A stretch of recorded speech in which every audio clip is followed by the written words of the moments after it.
The opinions and views expressed in the following program are those of the speakers and the host, and do not necessarily reflect those of Yoakley Scott Corporation and your sports network.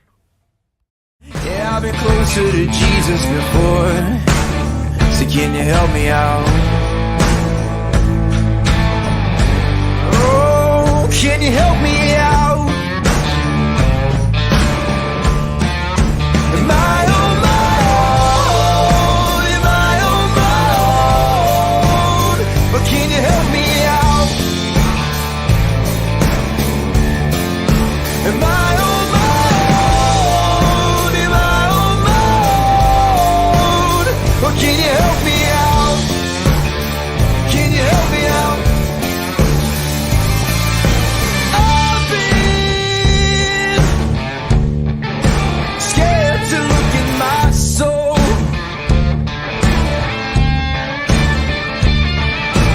I've been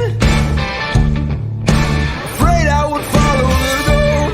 Yeah, afraid of the things I've been told. What is up, party people? Anthony Hartwig with you on this wonderful Monday afternoon edition of Running Point on ysnlive.com. Brought to you, as always, by Greenwood Chevrolet in Austin Town. Going to do what I always do and put their logo in that top right corner so you always know where to go if you are in the market for a new or used vehicle. Make sure to head over to Greenwood Chevrolet in Austin Town. Check them out. They go the extra mile for you, so you don't have to. We try to do the same here on this show every single day with their interviews, with your in-depth coverage of regular season games, tournament games, doesn't matter. We go the extra mile for you, so you don't have to. It's one of the things that we like to do. We thank Greenwood Chevrolet for their constant support of this show since day one. We couldn't do what we do without you. So if you're a fan of Running Point, make sure you're also a fan of Greenwood Chevrolet in Austin Town. Go check them out on social media. They have a good, strong social media following. Like their Facebook page, follow them on TikTok. Their TikToks are hilarious. So make sure to get out and support Greenwood Chevrolet is the main point of that intro. We're going to have a good show for you today. We have baseball brackets to go over. We went over Division One just to get your feet in the water on Friday. We're going to go over the rest of the brackets here today. We're also going to obviously preview the softball district semifinals that are happening tonight. Those ones will be on YSN as our tournament broadcast coverage will start in districts like it will for baseball as well next week. So we'll have all the district semifinals for you tonight. One payment of $9.99 gets you access to all those games that will be on the network for the night tonight. We'll talk about that more when we get to the end of the show. We also are going to go into Austin Town Fitch and give you two player interviews that are both in the can as we prepare for the district semifinal tonight at Youngstown State University against Madison. Ty Bartell will be on the call. So since they're playing today, we're going to squeeze in two of their interviews on the show. Sam Severn and Morgan Roby are both going to be featured on today's show. And that'll kind of be to close the show. First half of the show, we'll do our tournament talk, and then we'll go into both those interviews from Austin Town Fitch softball. So without further ado, let's go into our brackets. And as always, we're going to pull the brackets up on the screen so you guys can look at them while I'm talking about them. And this is found on the NEDAB database, which is the Northeast District webpage. You can also find these brackets on the OHSAA main page if you find baseball. That is where I go for the state and regional breakdowns, but I like to use the Northeast District page for the district brackets because it's just a little bit easier to find all of them. You don't have to scroll as much, and you don't have to, they're just in the one column right here. There's all your brackets in a nice little row. This is ohsaa.org/northeast -sports-tournament/baseball. So you don't have to do all those dashes. You do ohsaa.org/northeast, and you'll find the main page where you can find baseball, softball, whatever sport you want for the Northeast District. So like I said, we went over Division 1 on Friday. So let's start with Division 2, Northeast 1, see what this bracket looks like. At the top, it is Canfield. They are the 2 seed. They will have a bye. They will await the winner of Ravenna and Youngstown East, which is happening today at 5 o'clock. Canfield will be in action on Wednesday against the winner of those two teams as they have the first round bye. The second half of that bracket is Poland, which has the bye as well as the 8th seed. They await the winner of Edgewood and Howland, which is happening tonight. Pretty good matchup in the sectional semifinals at 5 o'clock.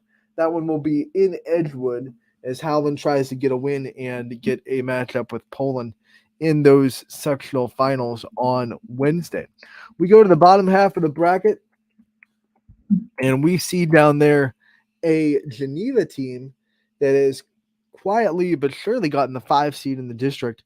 They have the bye, and they await the winner of Ursuline and Painesville Harvey. Ursuline, the 6th seed. So even if the Ursuline wins tonight, they will have to go to Geneva in the sectional finals, obviously. Tonight, Ursuline hosting the 21st seeded Harvey in that Division II sectional semifinal. And then last but not least, the bottom of the bracket, you have Mogador Field, the 4 seed. They will play the winner of Niles and West Geauga. That is the 18 versus 19 seeds right there tonight at 5 o'clock in West Geauga. Niles making the trip. They hope to get the road upset and get themselves into that sectional final against Mogador Field. Very interesting bracket, 2, 4, and 5 all in this one together. So it's going to be a very, very competitive district bracket, especially this bottom end.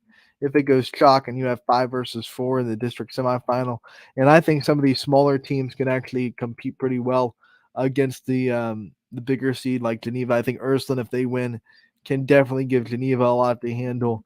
And I actually think Niles is better than their record would say. They think they've proven that a couple of times this year. They can pull off an upset. So if Niles takes care of business tonight as well, very, very interesting bracket. And then you look at the top half of it too. Canfield obviously is the 2 seed, and there's a chance that we'll see a possible battle of 224 in the district semifinals, which would be very fun to see round 3 of that matchup in the district semis with so much on the line. Those two teams are one of the most heated rivalries in the area, especially between public schools.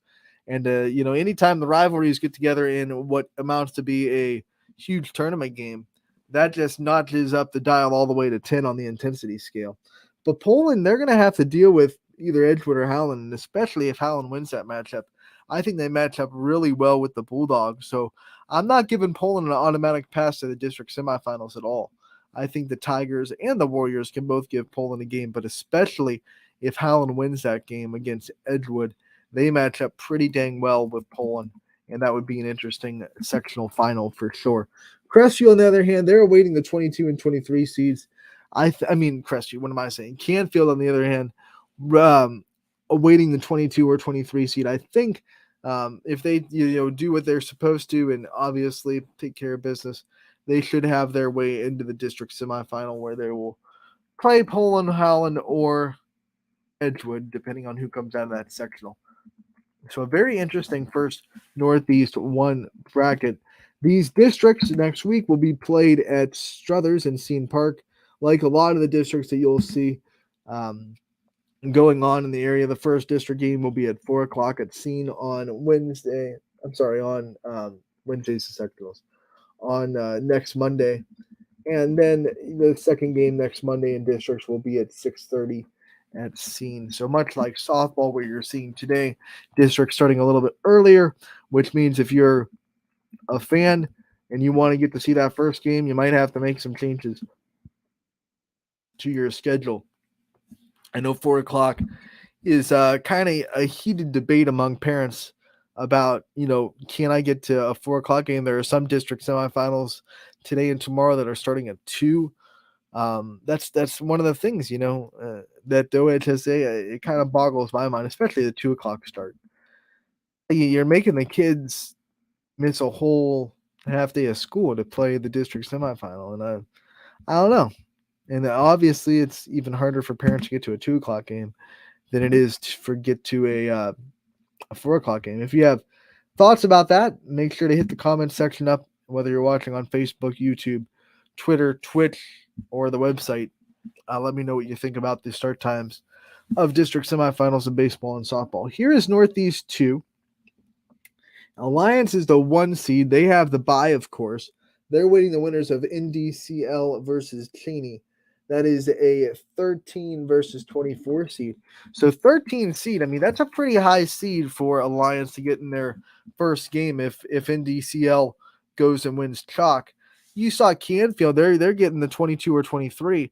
Alliance, on the other hand, the flip side, their first game would be against a 13 seed if that goes chalk. So very different spectrums there. I think 13, especially an NDCL team that's ranked 13th, where they play the independent schedule and a very tough schedule, probably one that you would say could belong to a Division One team schedule wise.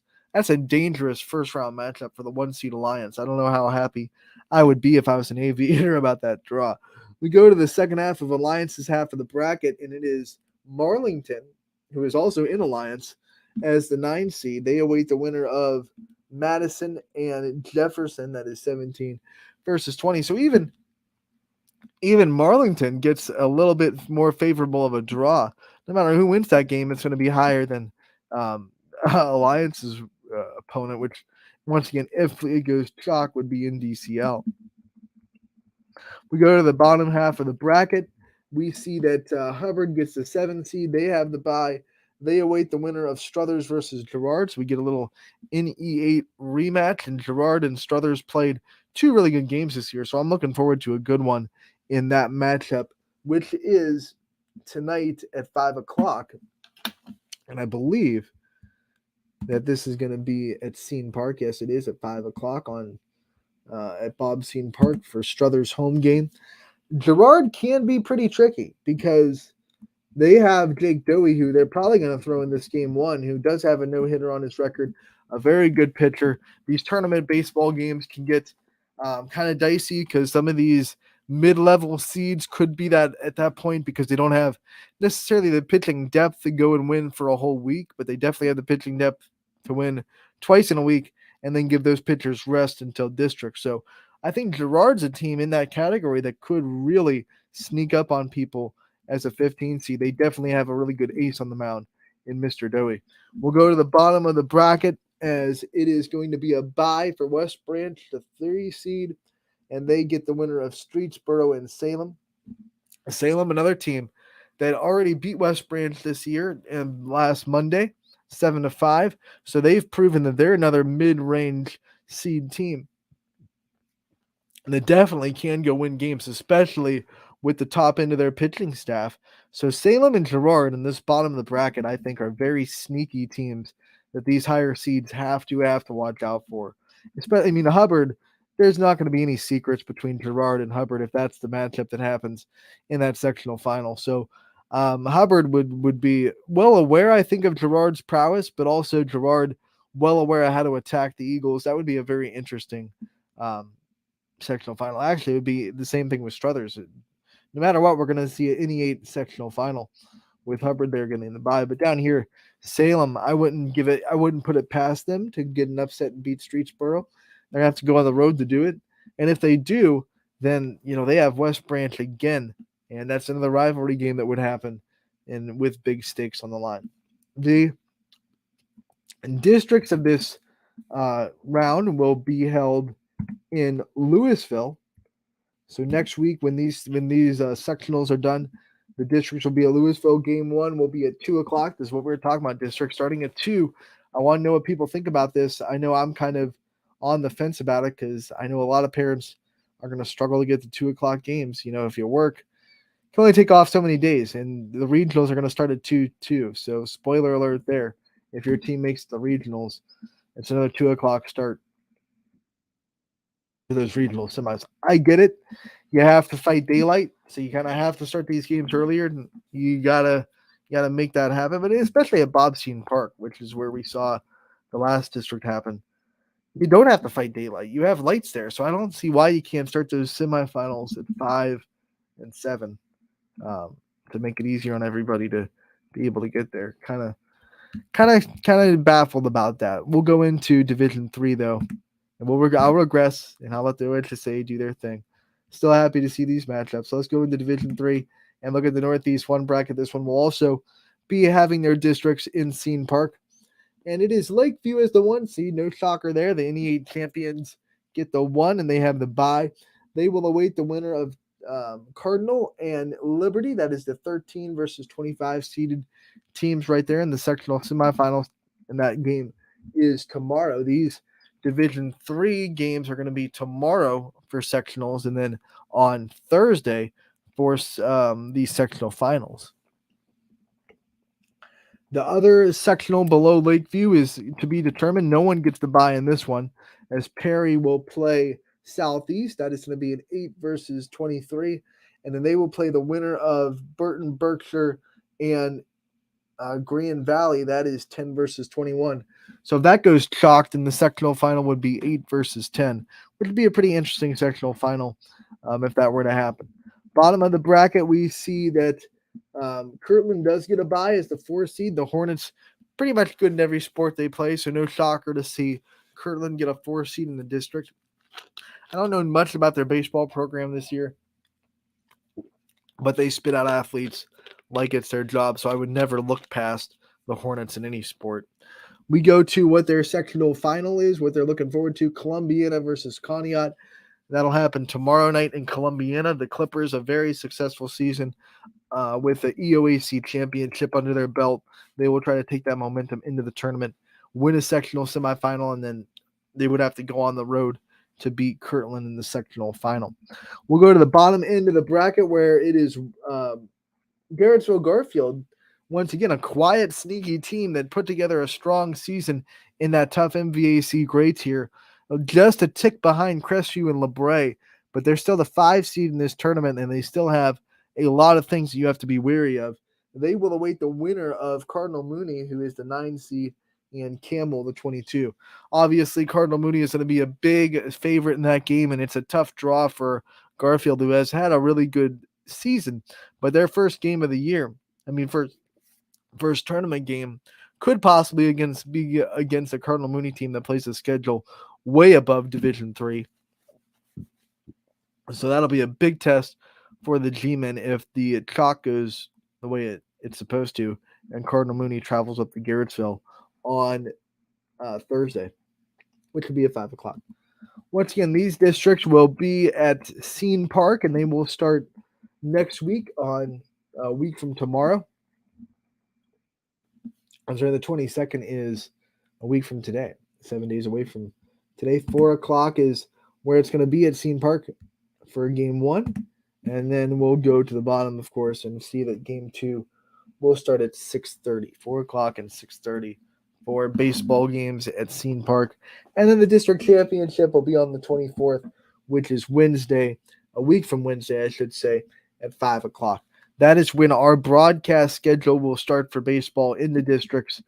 Just like softball, our broadcast schedule will not start in sectionals due to the vast majority of games won. Our announcers are kind of spread thin. We'll have the fees still put down upon us on the OHSAA for sectionals. So we have made the decision for both baseball and softball to not start our broadcast coverage until districts. But you'll still see game recaps, and we are still going to talk about these matchups at length here on this show and on Power Hour and on the 440 Sports Show in the morning as well. So we'll have coverage of these teams. We promise we're not abandoning you in sectionals. We just have to pause our broadcast coverage until districts. Let's go into the last Division 3 bracket, the Northeast 2, and see how that one shapes up. South Range is the 2 seed. They get the bye, and they will play the winner of East Palestine versus Brookfield. That is 17 versus 20. The South Range awaits the winner of that, and they'll play those games on Thursday at 5 o'clock in South Range. Whoever wins that first matchup tomorrow night. On the other end, Jackson Milton, the 7th seed, and the MVAC Scarlet Tier champs, and some might call them the overall MVAC champs after beating LeBray over the weekend. They get the bye, and they will play the winner of Champion and Waterloo. Champion, a very solid team, very senior-led. So we'll see what they can do in this tournament as they will try to get a sectional final win tomorrow. And if they do, they'll have to contend with Jackson Milton. Well, the bottom half of the bracket sees Crestview as the 6th seed. They will play the winner of Pymatuning Valley and United. That is a very interesting sectional semifinal between 14 and 16 seeds. And I think, Pymatuning Valley wants to go in and get an upset, but United's pitching staff, he's definitely going to have something to say about that for sure. That game is tonight at 5 o'clock, and the winner will go on to play Crestview on Wednesday. We go to the bottom end of the bracket. It is going to be LeBray as the 3 seed. They will go up against the winner of Newton Falls and Mineral Ridge, two MVAC teams from different tiers. Newton Falls ending the season on a really hot streak. They've only lost one game in the last 7. So Newton Falls is really gaining a lot of momentum. I think they would argue that they're a different team since the last time they played LeBray. So they definitely want a different, another shot at the Vikings. Vikings, on the other end, have lost their last 2, so we'll have to see them regather themselves and go into this bracket with a lot of momentum as they await the winner of Newton Falls and Middle Ridge. So we'll see how that goes. That could be very interesting with 2 teams kind of trending. I don't want to say trending because it's only been 2 games. Wouldn't call 2 games in baseball a trend, but 2 teams going into the tournament in a little bit different momentum. A little bit different momentum right now with Newton Falls winning a lot in the last week or so, and LeBray with a little 2-game losing streak against 2 really good teams. But we'll still have to see how that goes. These districts are going to be held in Niles on the 22nd, which is next Monday. So Waddell Field, Wilder Field, and Niles, that will be there. First game is going to be at 1 o'clock on Monday, the 22nd, and that's earlier than any softball game we see. So even earlier start for the baseball districts, probably because baseball does take a little bit longer to finish. It is a little bit of a slower game than softball as far as time goes, so they're giving baseball there an extra hour. So 1 o'clock and 4:30 are your start times for those district games next week for Division 3 in the Niles bracket here in the OHSA website. We have one more bracket to go over in baseball. It is going to be Division 4. Northeast 1, this is a Struthers bracket, so once again, it'll be at Scene Park when they get into districts. And it is going to be the 1 seed, Lake Center Christian, getting the bye. They await the winner of St. Thomas Aquinas and Shocker. That is 18 versus 19. So a pretty interesting sectional final between 2 closely seeded teams going on tomorrow night at 5 o'clock. We're definitely rooting for our YSN team in St. John. We'll go into the bottom of that. This sectional final already set. Wellsville will play Ashtabula St. John. I'm sorry, that was the wrong St. John, wasn't it? We're not rooting for St. Thomas Aquinas. We don't care who wins that game. It's not a YSN team. I was thinking Saint, and I just saw Saint, and my mind jumped right to St. John. But St. John is right below them. They're playing in the sectional final already against Wellsville. This will be a very interesting sectional final. 7 versus 8. Wellsville had a very good season. They had a chance to win the EOAC, dropped one pretty good one to Columbiana, but they're still a very formidable team, and they're going to play St. John, who got into our power rankings. Congratulations to the Heralds getting into our power rankings this week in the finale of the YSM Power 20. If you haven't seen that, make sure to go check out our Instagram, Facebook, and Twitter pages for the softball and baseball Power 20, the last one. So where you sit there is where you're going to sit until the start of next season. So congratulations to all the teams who were able to make the final cut of 20 in baseball and softball. We'll go to the other end of this bracket.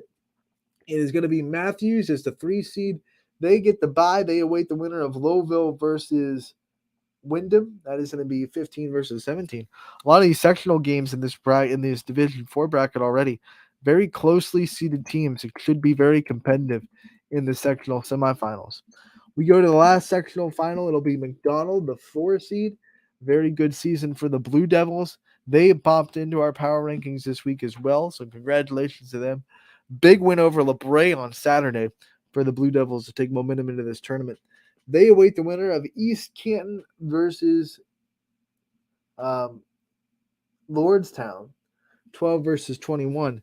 East Canton already proven in softball that they have no problem going on the road and getting wins. So you got to watch out for that East Canton Hornets team, as they will try to earn their way into districts by going on the road and beating McDonald if they get past the sectional semifinal tomorrow night. These districts will be held on the 23rd, 4 o'clock start time. And once again, it'll be at Bob Sean Park, like a lot of these districts will. 4 o'clock for the first game on the 23rd, and then 6:30 for the second game on the 23rd. And the championship of this Struthers district in Division 4 will be on the 25th. That'll be Thursday, a week from Thursday, at 5 o'clock at Sean Park. So that's how that district looks. Let's pop over and look at Division 4 Northeast 2.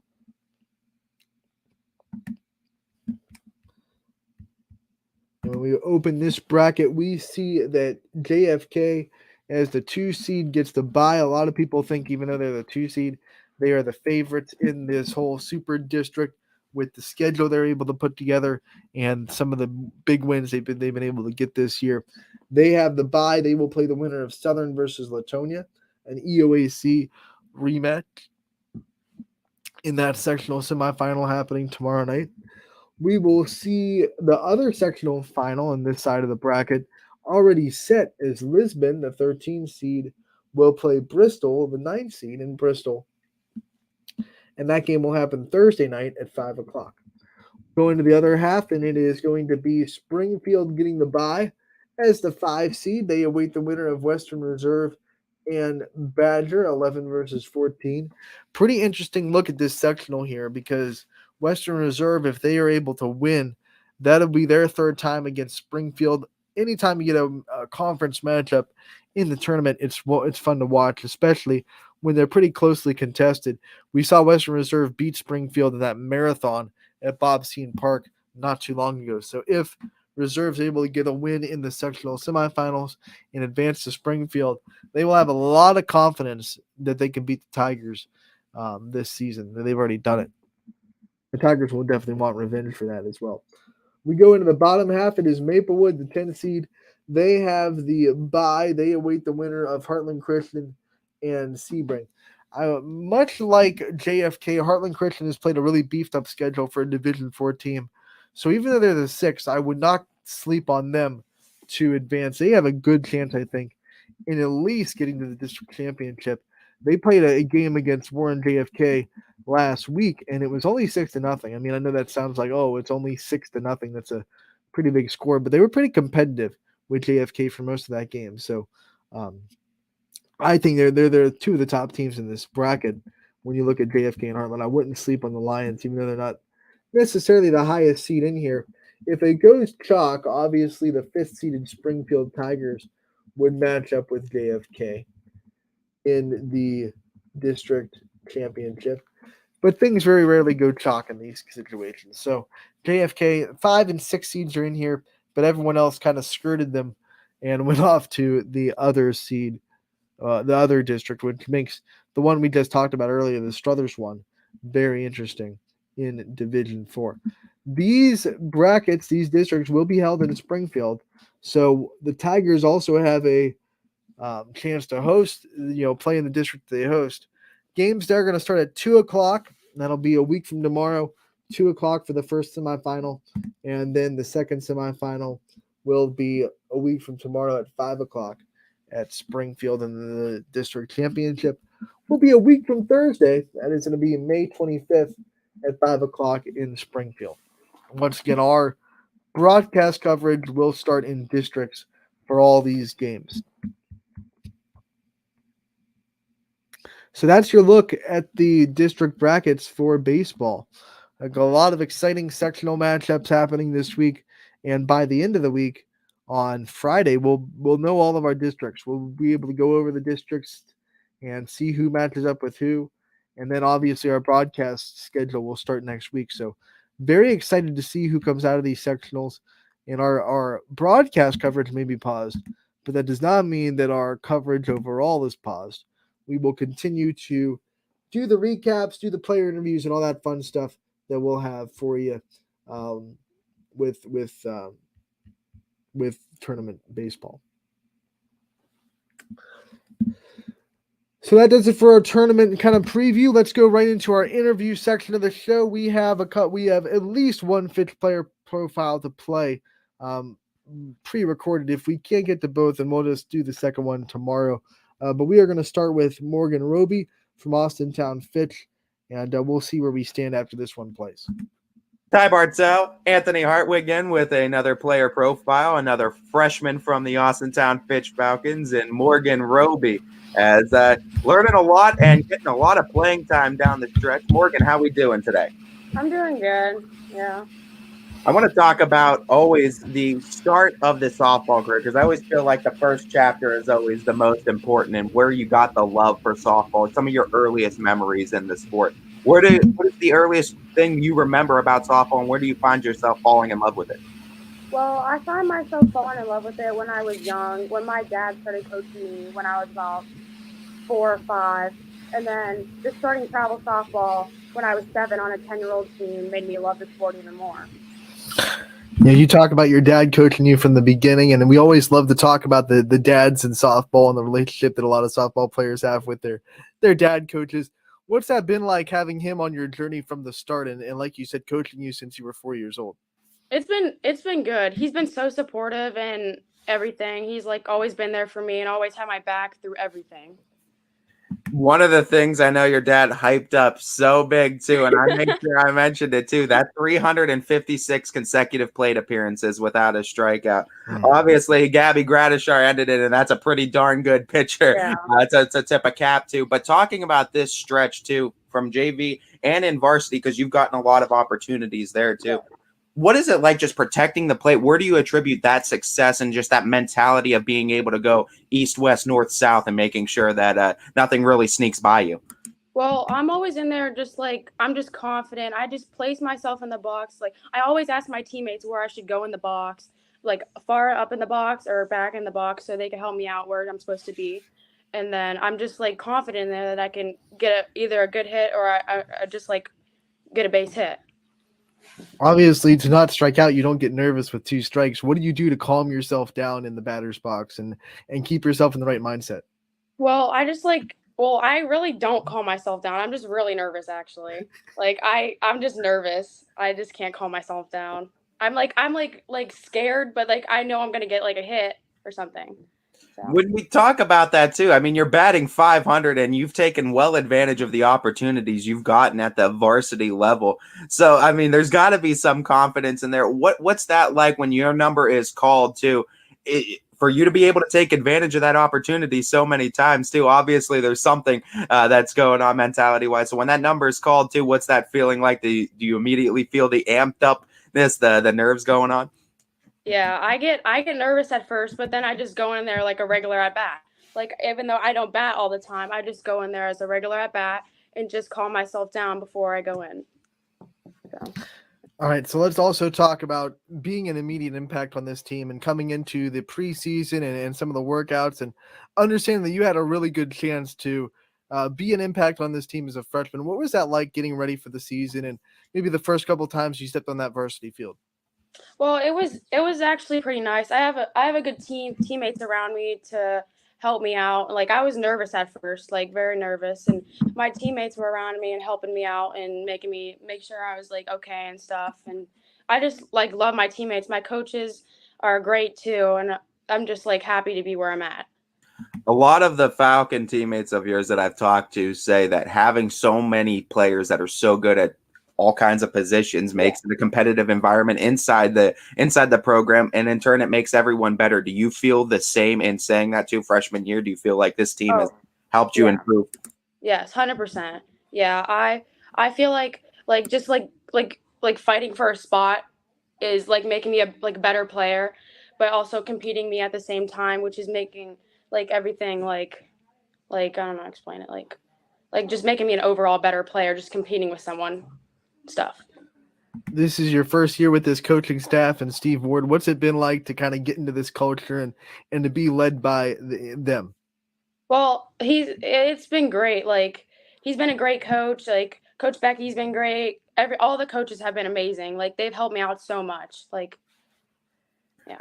We talk about the dugout chants too, and I mean we were just talking with Abby about this too as another freshman coming in. What's that dugout experience like coming up in your freshman year, experiencing this Falcon dugout, and what's some of the favorite cheers to cheer on from the dugout? Well, my favorite cheer is probably Bad Romance because I just love singing that song with my teammates and just like being in there with them. It's like it was odd at first, like all these random cheers, but I started to like love it and stuff. So Did you have to take a minute to get in sync with the team on these cheers and know what they were doing and know what to do with them?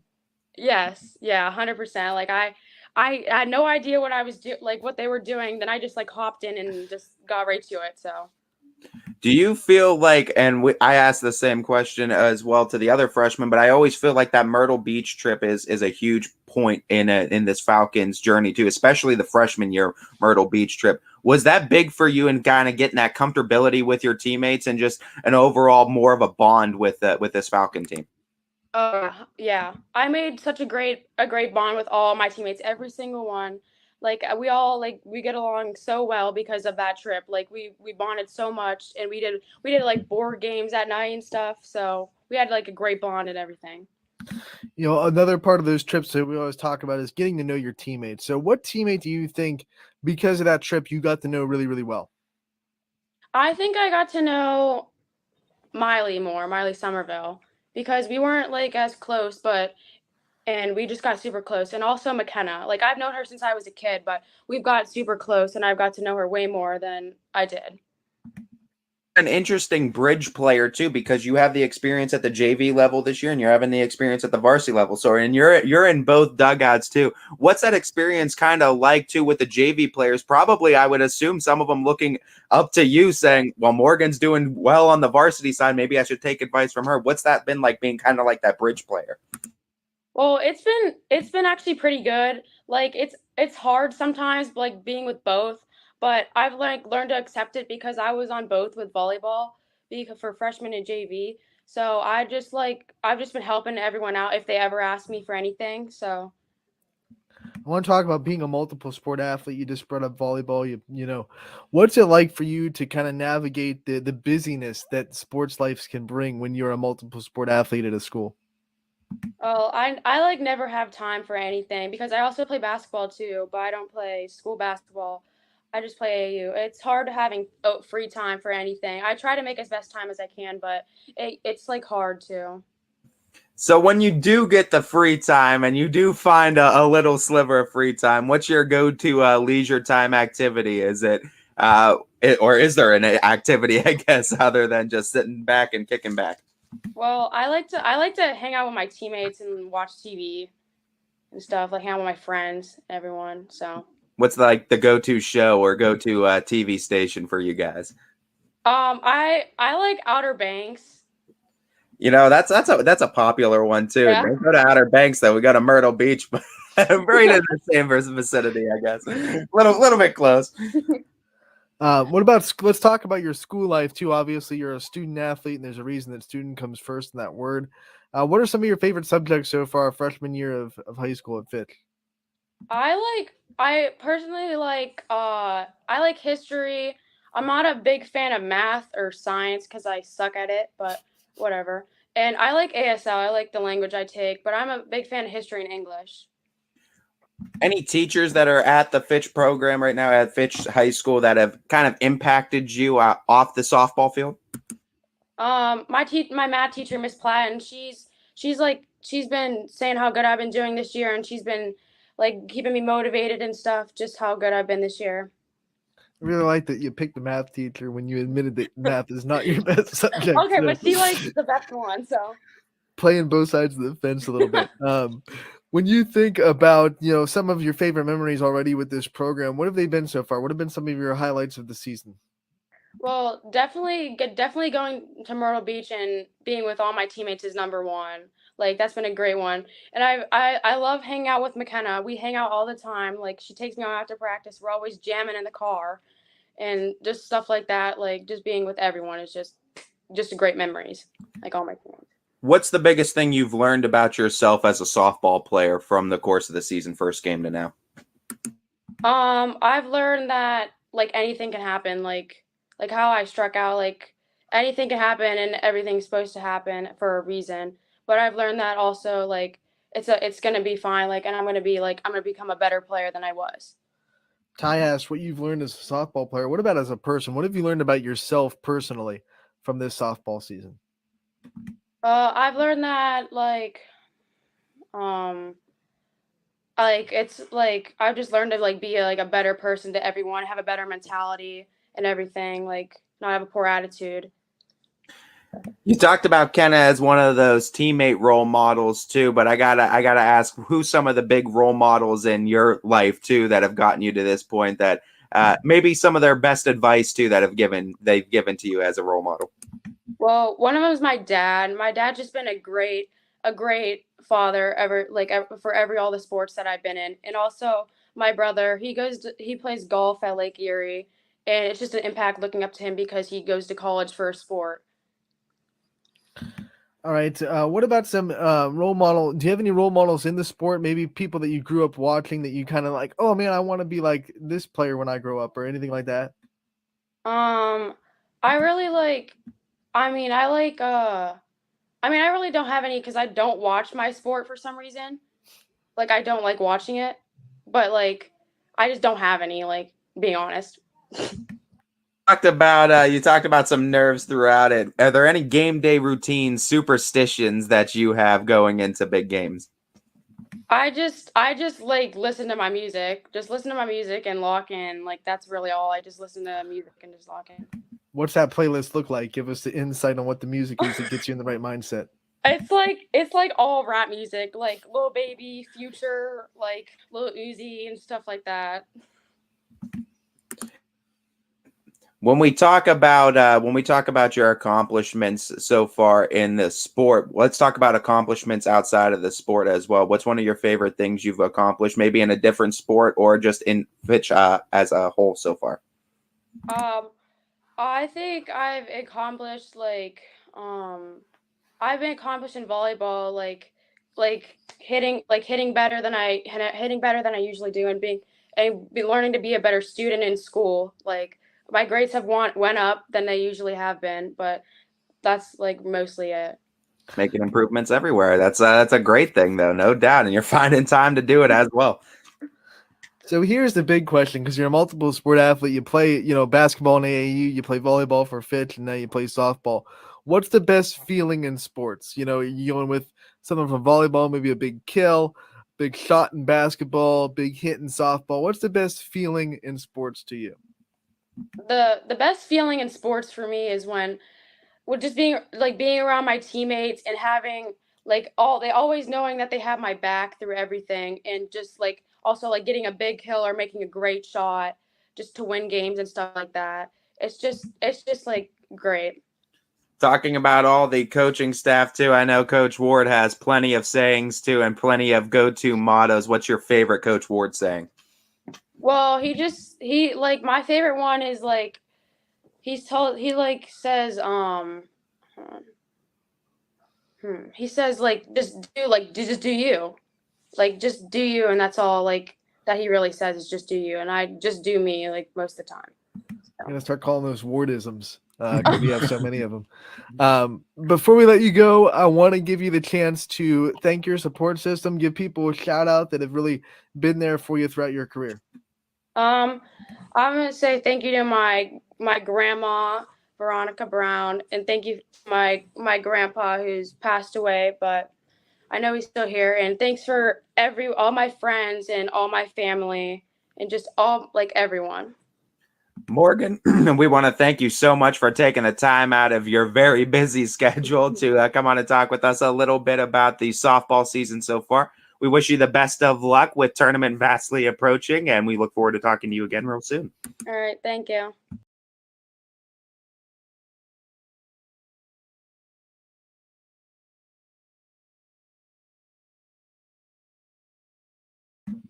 That was Morgan Roby from Austintown Fitch talking with myself and Ty Bartell about her freshman campaign and what it's been like so far this year. One of the things I really liked about that interview was just the honesty a little bit.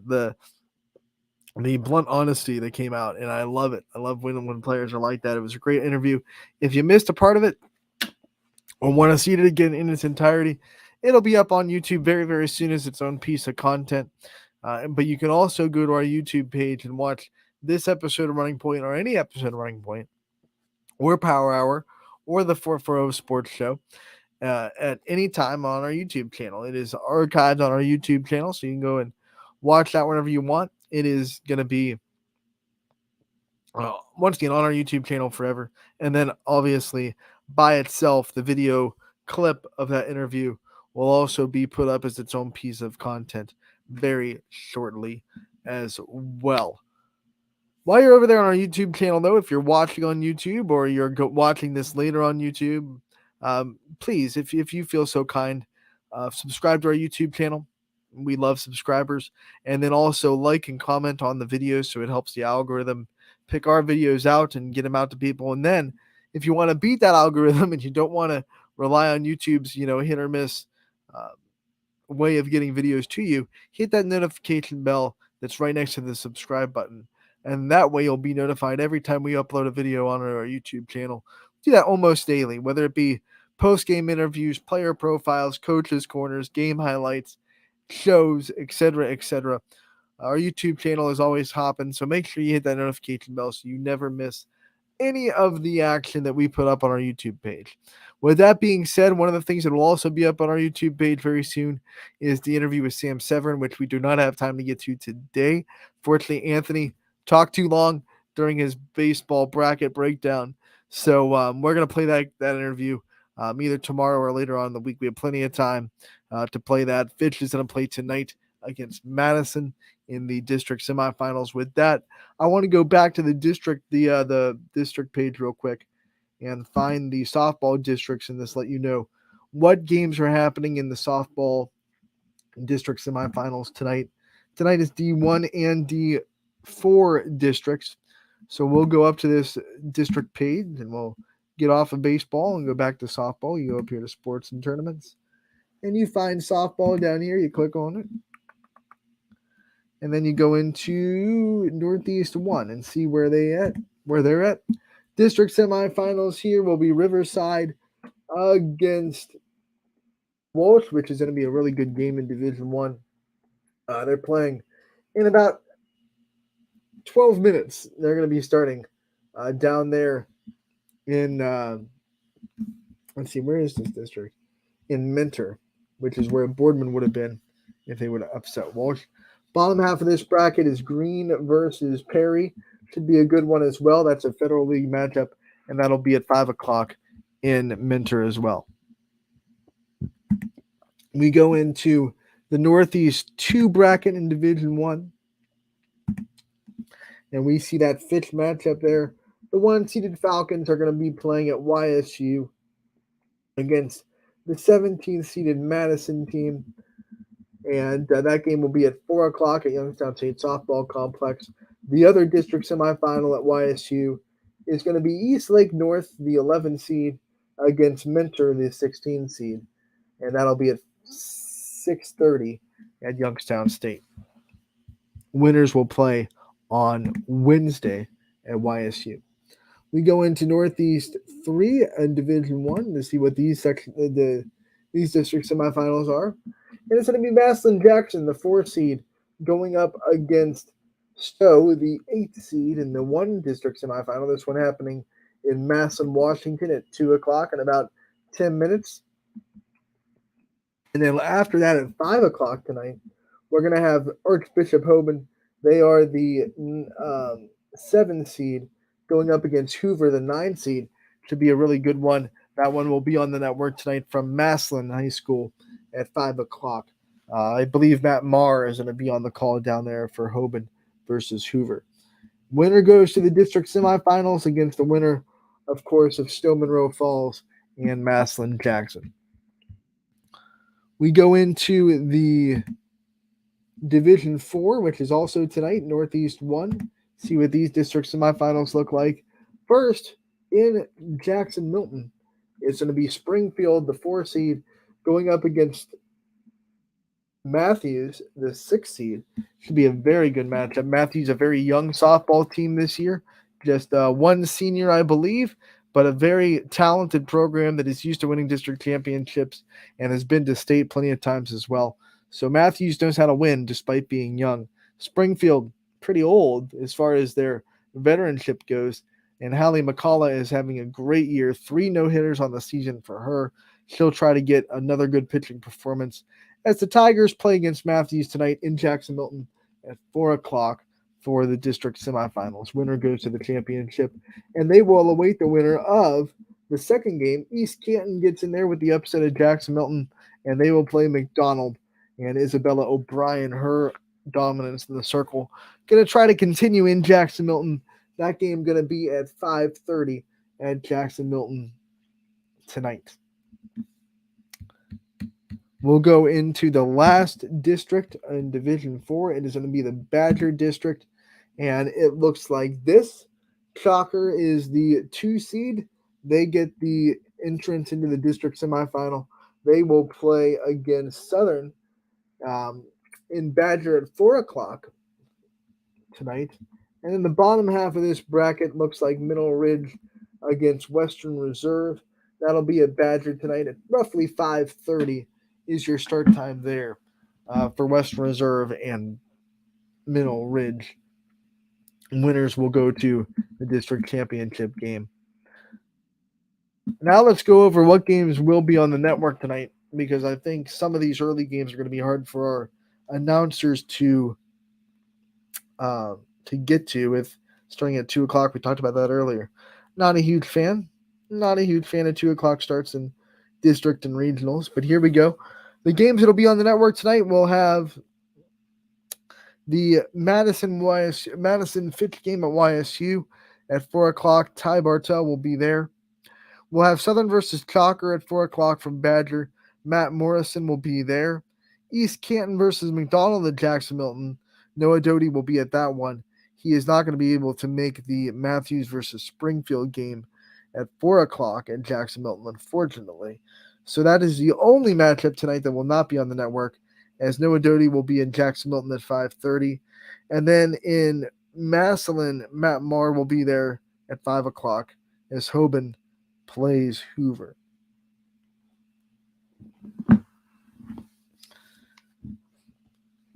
So as we have some last minute time, as we've talked about the games that'll be on the network, one thing I do want to remind you of before I forget is that the tournament games on the network tonight are a pay-per-view kind of setup where you will pay one payment of $9.99. That'll get you access to all the games that'll be on the network tonight. It will not carry over in tomorrow. Tomorrow you'll have to do the same thing, but you still get five? Is that five? 5 games tonight? Yeah, 5 games tonight, all for one payment of $9.99. So it's a pretty good value for your buck if you're paying for just a one game on our broadcast schedule. Same thing for tomorrow and Wednesday and Thursday into the district championships. One payment of $9.99 gets you access to all the games on that evening. We invite you to do it. We also invite you to buy that ticket a little bit early in case you have any kind of technical issues. You don't miss the start of the game. We're going to try to get our announcers to start a little bit early if they can. That way, when you buy the ticket, you'll see the screen pop up and you know it works.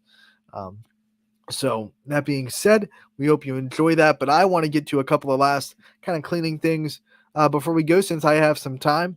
One, I want to say congratulations to our YSN alums that are going to be playing in some NCAA tournaments.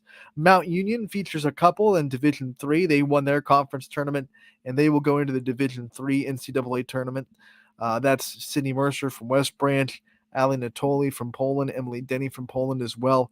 They're all playing in postseason softball, so congratulations to them and the Mount Union Raiders for making it to the Division 3 NCAA bracket. Also, congratulations to Jordan Anderson, former West Branch Warrior that played with Sydney Mercer at George Mason, making their first ever trip as a program to the NCAA tournament up in Division 1.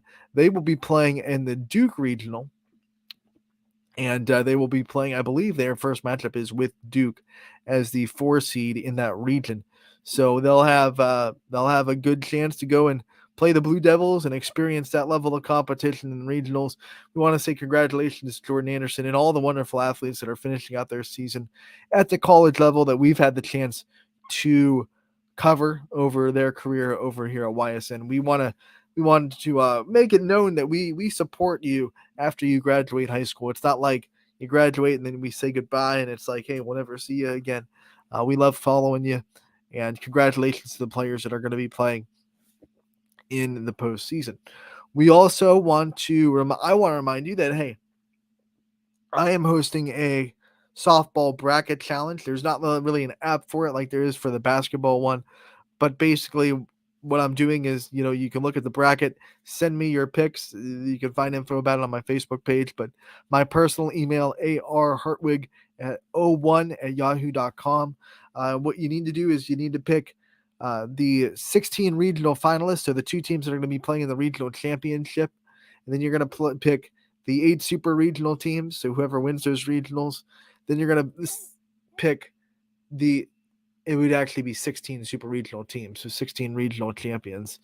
And then you're going to pick the 8 WCWS teams, and then the WCWS finalists, and then the champion, of course. And then they send those to me in an email, arhartwig01@yahoo.com, with your name included in it, of course, and then maybe a WCWS bracket challenge in the subject line, so I know to look for that. But if you do all that, we're going to have some fun. There are plenty of people involved in it. I've already got some emails from some people, so it's going to have a fun time.